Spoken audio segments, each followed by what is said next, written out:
बिस्मिल्लाहिर्रहमानिर्रहीम। न्यूजी लैंड में मसाजिद पर होने वाले हमले इंतहाई अफसोसनाक, दर्दनाक और काबिल मज़म्मत हैं। और जिस तरीके से मुसलमानों को नमाज पढ़ते हुए बेदर्दी के साथ कत्ल किया गया, उसकी जितनी भी मज़म्मत की जाए कम है। और पूरी दुनिया के अंदर एक दुख और गम की लहर दौड़ी है। 50 के करीब इंसान जो नमाज अदा कर रहे थे, अपने अल्लाह की इबादत कर रहे थे, उनको गोलियों के जरिए भून दिया गया, दर्जनों जख्मी हुए। और ये वाक़या अपने पीछे कई सवालात छोड़ गया है। ये वाक़या अगर किसी मुसलमान मुल्क के अंदर होता तो सवाल ये उठता है कि फौरी तौर पे कहा जाता है कि टेररिज्म का वाक़या हुआ है। लेकिन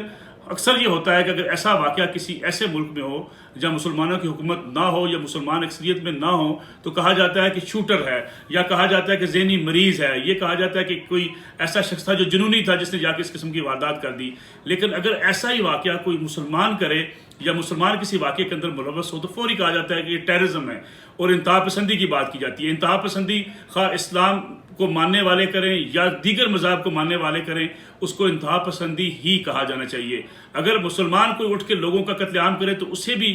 काबिल मुज़म्मत समझा जाता है और उसको भी इंतहा पसंदी कहा जाना चाहिए। इस तरीके से जो दीगर मज़हब के लोग हैं, अगर वो मुसलमानों के खिलाफ इस किस्म के वाक़यात में मुलव्वस हों तो उसको भी टेररिज्म का नाम ही दिया जाना चाहिए। दूसरा सवाल ये उठता है कि ऐसे ममालिक जहाँ इंसानी कदरों की बात की जाती है और कहा जाता है कि जानवर की भी जान बचाने की कोशिश की जाती है, आखिर क्या वजह है कि वहाँ पे बसने वाले, वहाँ के तालीम याफ्ता लोग इस इंतहा पसंदी की तरफ क्यों चले जाते हैं कि वो बेगुनाह इंसानों को और ख़ासतौर पर नमाज पढ़ने वाले, मस्जिद में जाकर नमाज की अदायगी करने वाले, उन पर गोलियाँ बरसाई जाती हैं। फिर गोलियाँ बरसाने के साथ साथ इससे भी तकलीफ दह बात यह है कि जिस शख्स ने भी ये वारदात की, उसने अपने कैमरा फिट किया और लाइव किया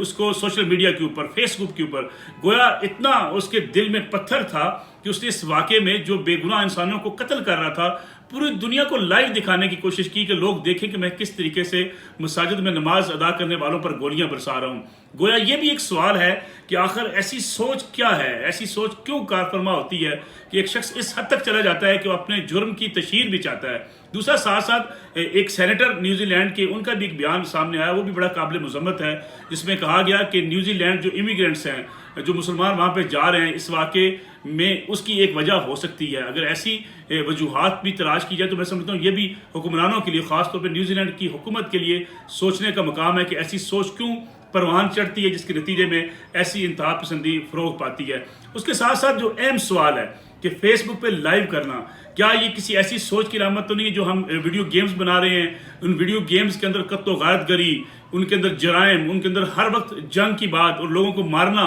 और गेम्स के अंदर मारना ही सबसे बड़ी कामयाबी समझी जाती है। तो ऐसी गेम्स क्या ऐसी नफरतें तो नहीं पैदा कर रही? लोग जिस तरीके से इस वारदात ये हुई, जिस तरीके से ये वाक़या हुआ कि फिल्माया जा रहा है, उसको पूरा कैमरे के जरिए दिखाया जा रहा है किस तरीके से शूटर दाखिल होके जाके दहशतगर्द इंसानों को उनको शहीद कर रहा है, तो मैं समझता हूँ ये भी सोचने का मकाम है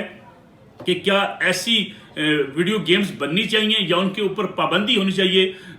ताकि बच्चों के अंदर ये शऊर ना पैदा हो कि इंसानों को मारना या किसी को मारना जो है उनके लिए एक बहादुरी की अलामत हो सकती है। तो ये ऐसे सवालात हैं जिसको अब सोचना होगा, वेस्ट को, ईस्ट को, तमाम ममालिक को और पूरी दुनिया को सोचना पड़ेगा कि अगर नफरतें बढ़ती हैं तो ये किस तरफ जा सकती हैं। यूरोप के अंदर कुछ ऐसे वाक़यात हुए, नकाब करने वाली ख़वातीन पर तेज़ाब फेंकने के वाक़यात रिपोर्ट हुए, तो ये उनके लिए भी सोचने का मकाम है कि अगर